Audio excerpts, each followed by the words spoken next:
חבר הכנסת יצחק הרצוג, חבריי חברי הכנסת, לכבוד הוא לי להזמין את סגן נשיא ארצות הברית מייקל פנס לשאת דברים.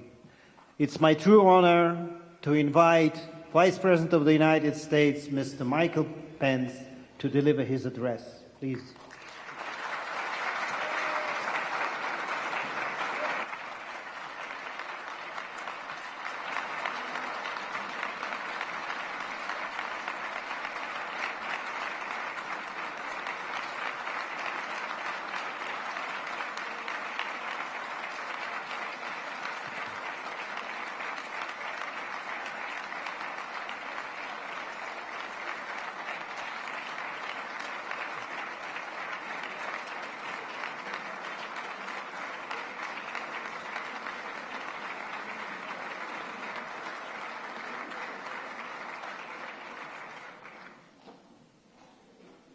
President Rivlin, Prime Minister Netanyahu, Speaker Edelstein, Leader Herzog, members of the Knesset, justices of the Supreme Court, citizens of Israel.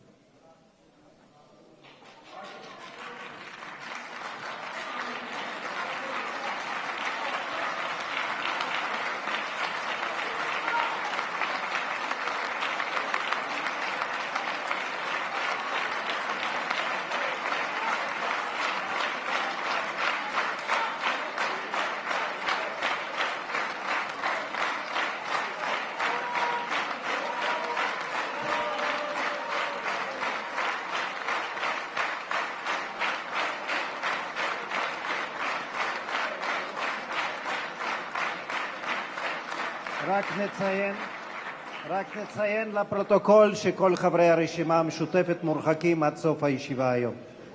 Please, Mr. Vice President, I apologize. It is deeply humbling for me to stand before this vibrant democracy.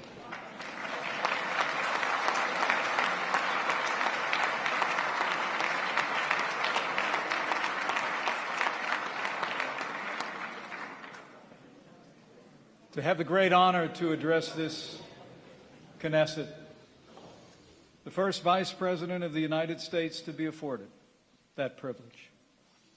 Here, in Jerusalem, the capital of the State of Israel.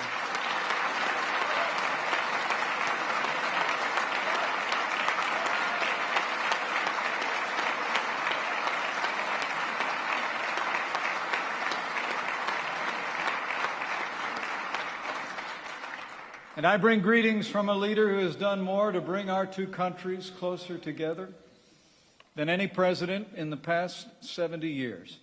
The 45th President of the United States of America, President Donald Trump.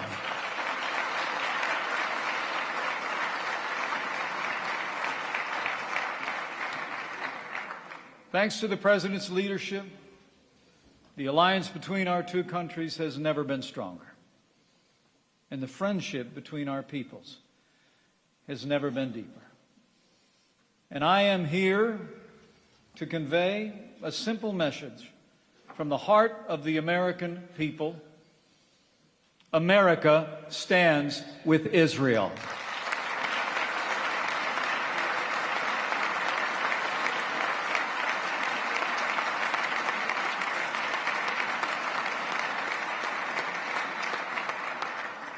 We stand with Israel because your cause is our cause. Your values are our values. And your fight is our fight. We stand with Israel because we believe in right over wrong, in good over evil, and in liberty over tyranny. We stand with Israel because that's what Americans have always done.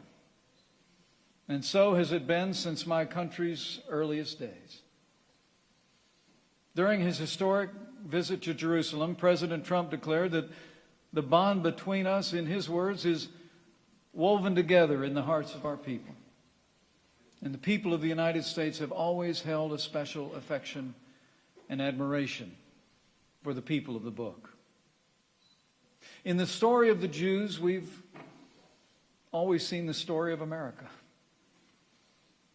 It is the story of an exodus, a journey from persecution to freedom, a story that shows the power of faith and the promise of hope. My country's very first settlers also saw themselves as pilgrims, sent by Providence to build a new promised land. The songs and stories of the people of Israel were their anthems, and they faithfully taught them to their children, and do to this day. And our founders, as others have said, turned to the wisdom of the Hebrew Bible for direction, guidance, and inspiration.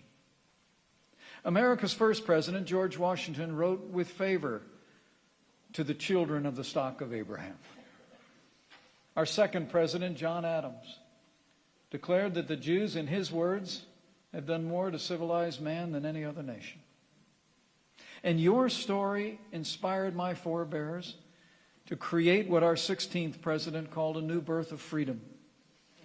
And down through the generations, the American people became fierce advocates of the Jewish people's aspiration to return to the land of your forefathers.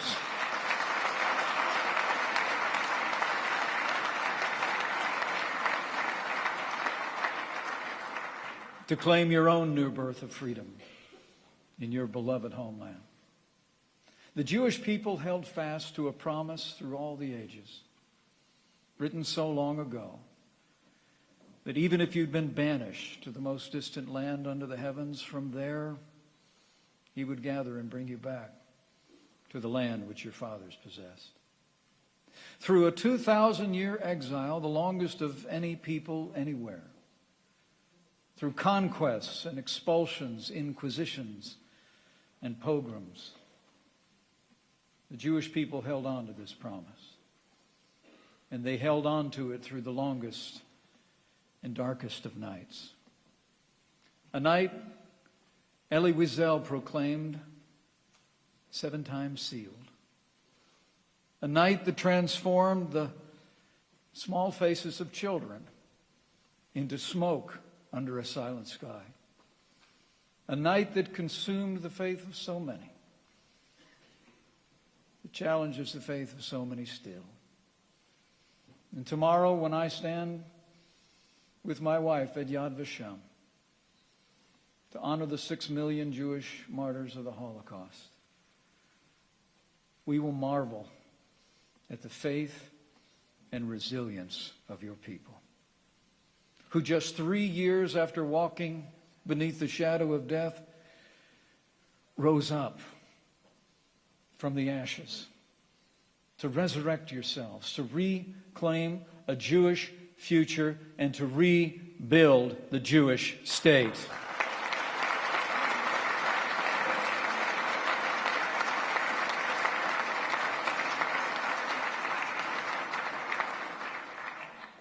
And this April, we will mark the day when the Jewish people answered that ancient question: can a country be born in a day? Can a nation be born in a moment? As the state of Israel celebrates the 70th anniversary of its birth.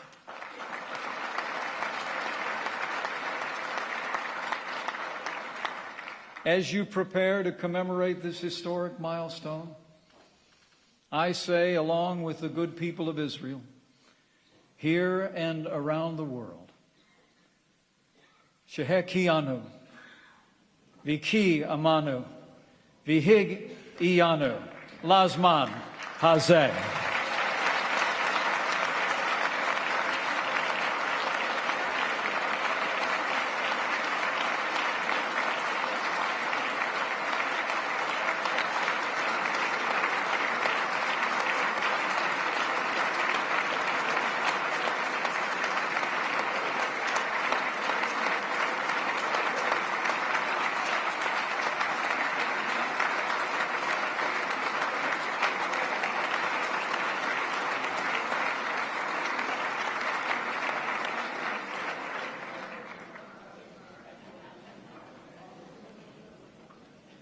70 years ago, the United States was proud to be the first nation in the world to recognize the State of Israel. But as you well know, the work we began on that day was left unfinished. For while the United States recognized your nation, one administration after another refused to recognize your capital. But just last month, President Donald Trump made history. He righted a 70-year wrong. He kept his word to the American people when he announced that the United States of America will finally acknowledge Jerusalem is Israel's capital.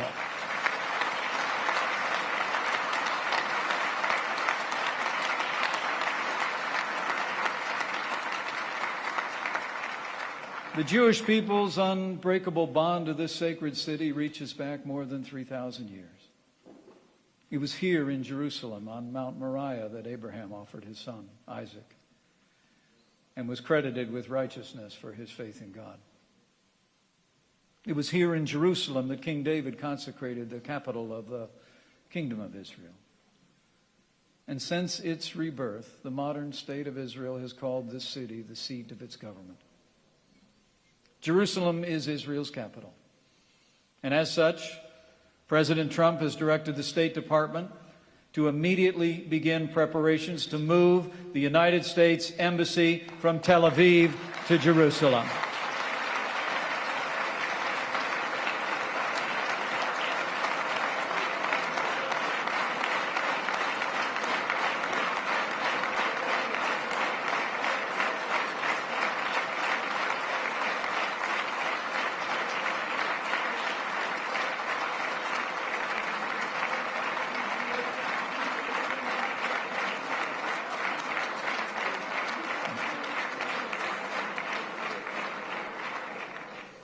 In the weeks ahead, our administration will advance its plan to open the United States Embassy in Jerusalem.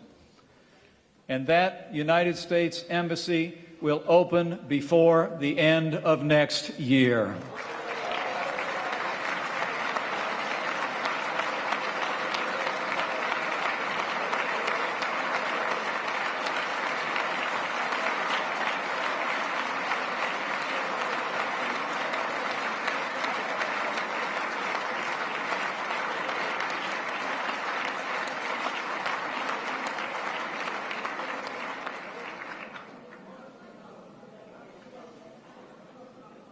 Our president made his decision, in his words, in the best interest of the United States. But he also made it clear that we believe that his decision is in the best interest of peace. By finally recognizing Jerusalem as Israel's capital, the United States has chosen fact over fiction. And fact is the only true foundation for a just and lasting peace. Under President Trump, the United States of America remains fully committed to achieve a lasting peace between Israelis and Palestinians.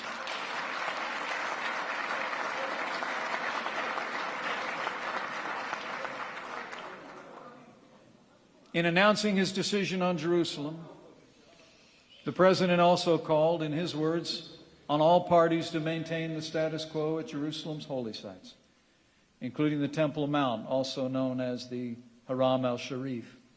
And he made it clear that we're not taking a position on any final status issues, including the specific boundaries of the Israeli sovereignty in Jerusalem or the resolution of contested borders. And President Trump reaffirmed that if both sides agree, the United States of America will support a two-state solution.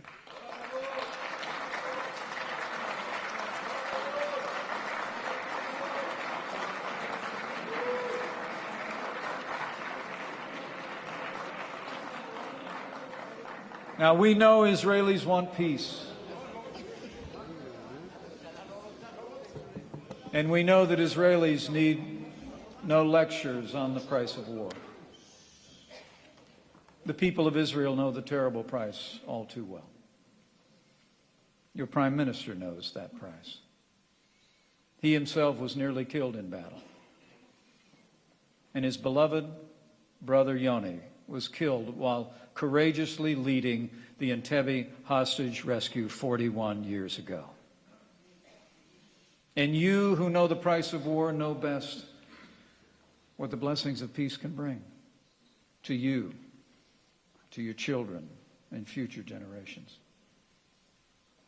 The United States appreciates your government's declared willingness to resume direct peace negotiations with the Palestinian Authority. And today, we strongly urge the Palestinian leadership to return to the table. Peace can only come through dialogue.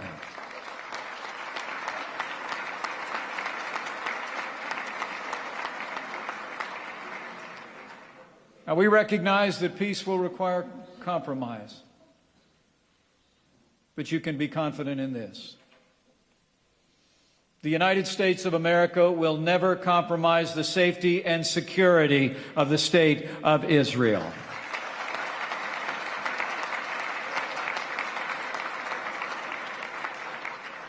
Any peace agreement must guarantee Israel's ability to defend itself by itself.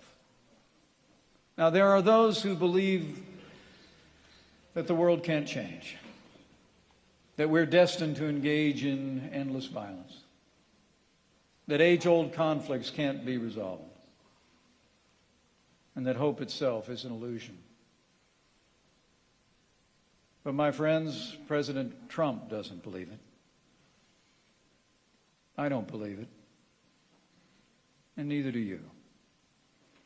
I stand here today in a city whose very name means peace. And I stand here. I know that peace is possible because history records that Israel has made the very difficult decisions to achieve peace with its neighbors in the past. Over the past 2 days, I've traveled to Egypt and Jordan, two nations with whom Israel has long enjoyed the fruits of peace. I spoke with America's great friends, President al-Sisi of Egypt and King Abdullah of Jordan, about the courage of their predecessors who forged an end to conflict with Israel in their time. And those two leaders prove every day that trust and confidence can be a reality among the great nations who call these ancient lands home.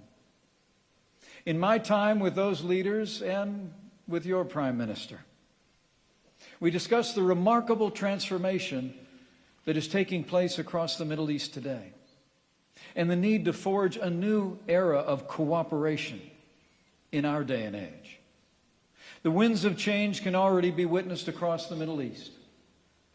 Long-standing enemies are becoming partners. Old foes are finding new ground for cooperation. And the descendants of Isaac and Ishmael are coming together in common cause as never before.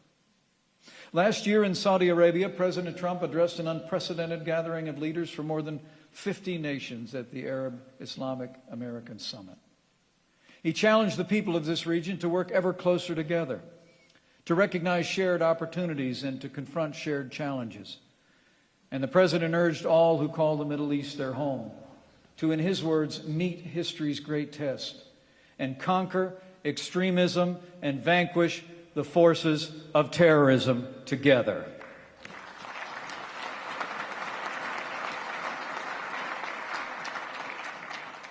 Radical Islamic terrorism knows no borders, targeting America, Israel, nations across the Middle East and the wider world. It respects no creed, stealing the lives of Jews, Christians, and especially Muslims. And radical Islamic terrorism understands no reality other than brute force. Together with our allies, we will continue to bring the full force of our might to drive radical Islamic terrorism from the face of the earth.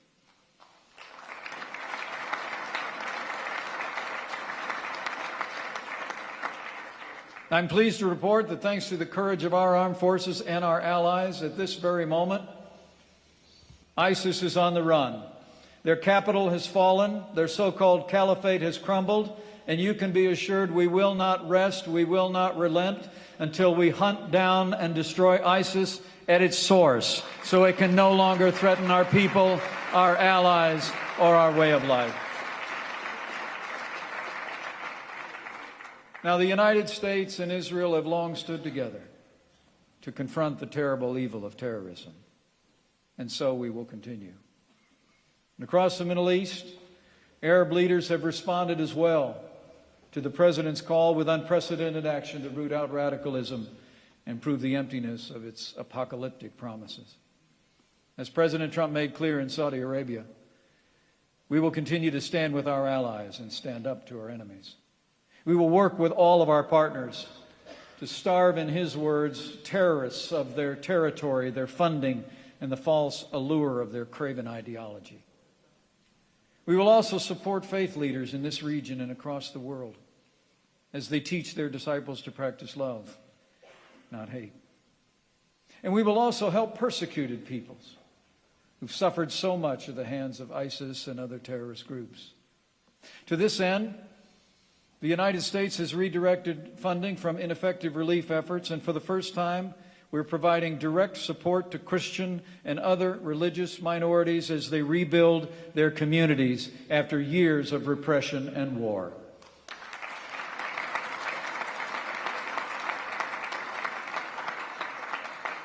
The United States has already committed more than $110 million to assist Christian and other religious minorities across the wider Middle East, and we urge our allies here in Israel, in Europe, and across the world to join us in this cause. Let's work together to restore the rich splendor of religious diversity across the Middle East so that all faiths may once again flourish in the lands where they were born.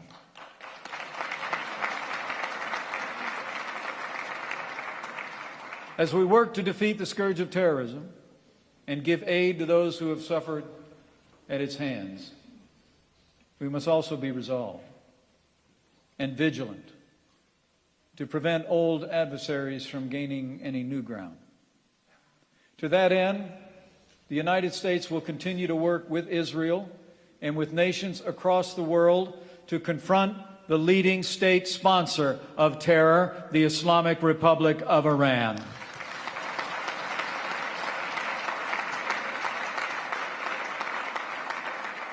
As the world has seen once again the brutal regime in Iran, merely a dictatorship that seeks to dominate its citizens and deny them of their most fundamental rights.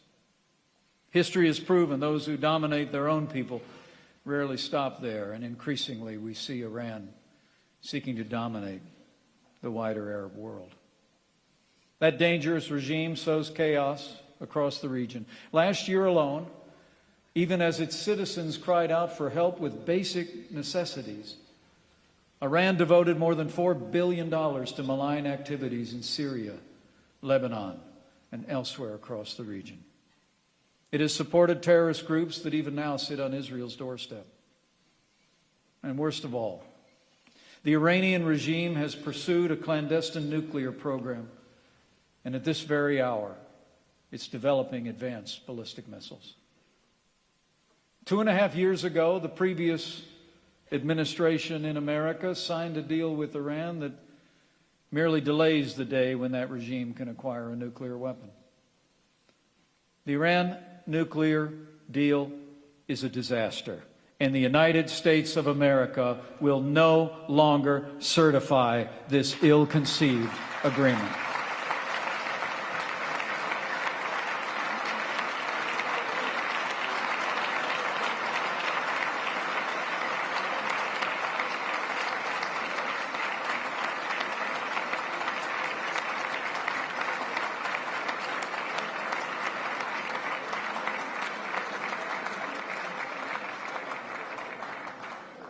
At President Trump's direction, we're working to enact effective and lasting restraints on Iran's nuclear and ballistic missile programs. Earlier this month, the President waived sanctions on Iran to give the Congress and our European allies time to pass stronger measures. But as President Trump made clear, this is the last time. Unless the Iran nuclear deal is fixed, President Trump has said the United States will withdraw from the Iran nuclear deal immediately.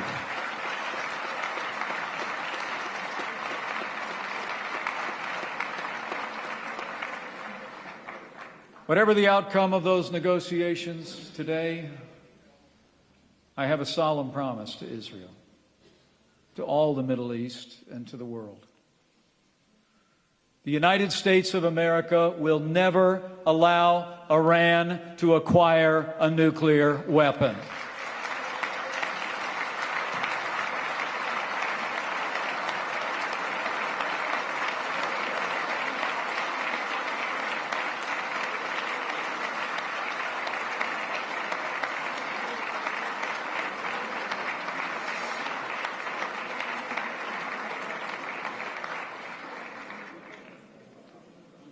Beyond the nuclear deal, we will also no longer tolerate Iran's support of terrorism or its brutal attempts to suppress its own people.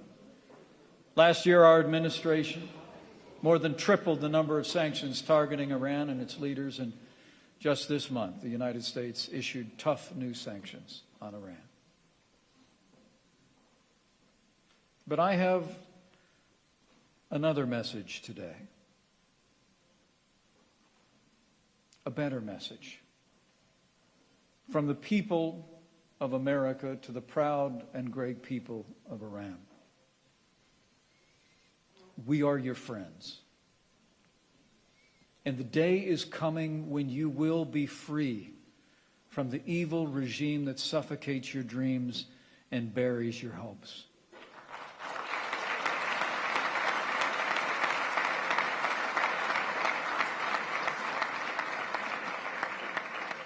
And when your day of liberation finally comes, we say to the good people of Iran, the friendship between our peoples will blossom once again.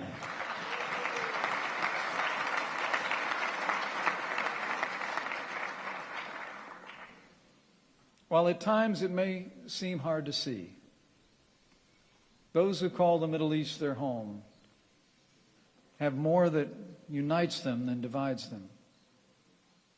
Not only in common threats, but in the common hope for a future of security and prosperity and peace. And in the common ancestry of faith that runs throughout these very lands.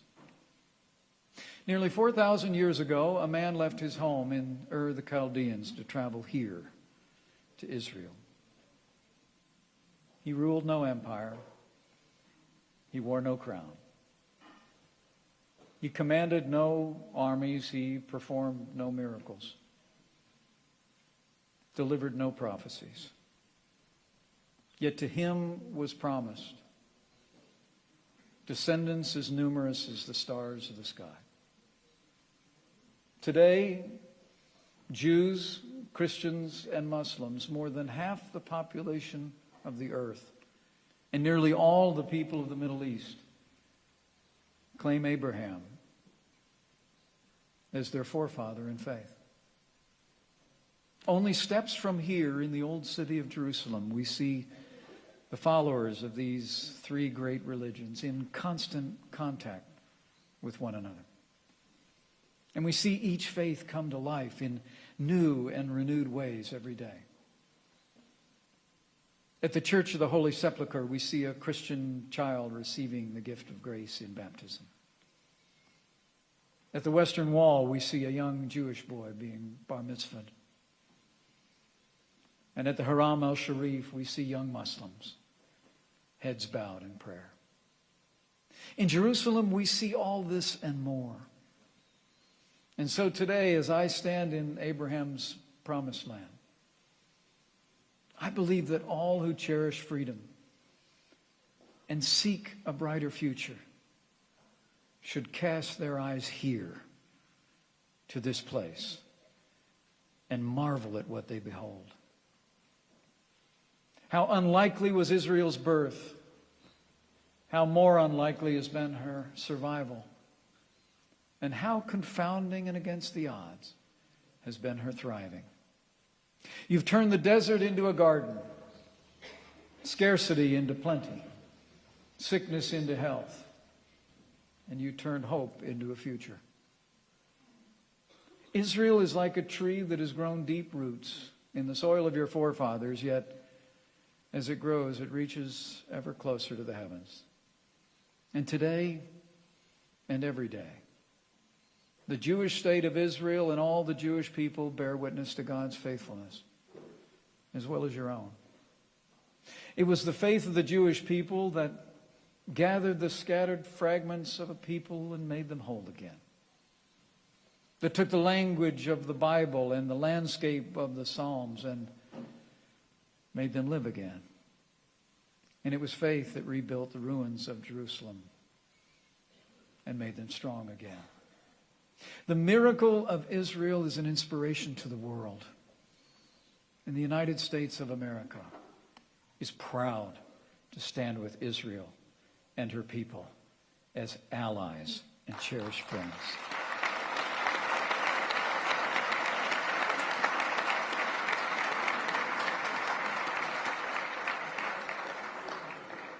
And so we will pray for the peace of Jerusalem.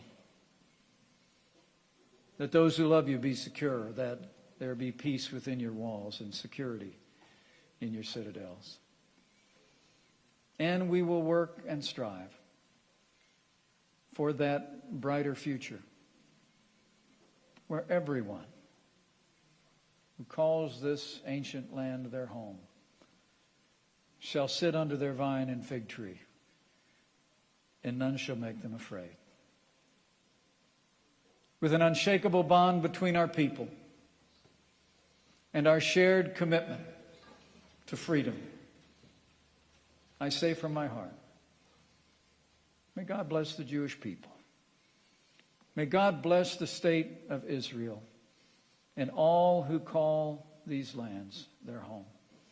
And may God continue to bless the United States of America.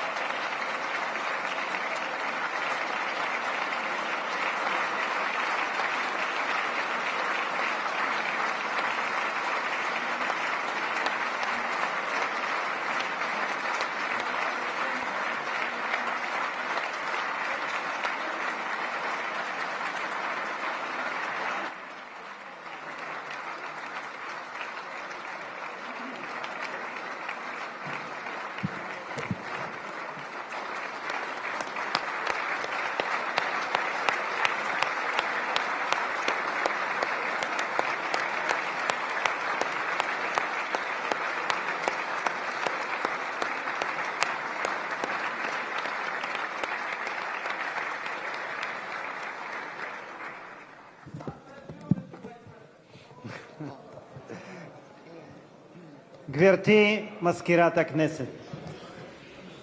אבקש מחברי הכנסת והקהל לכבד בקימה את יציאת נשיא המדינה. כבוד הנשיא.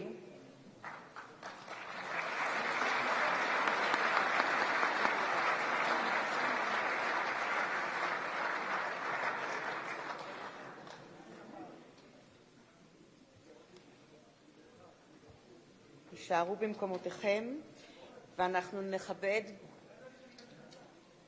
את יציאת כבוד סגן נשיא ארצות הברית וכבוד יושב ראש הכנסת.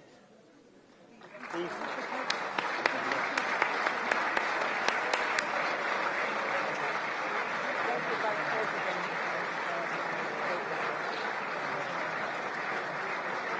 you.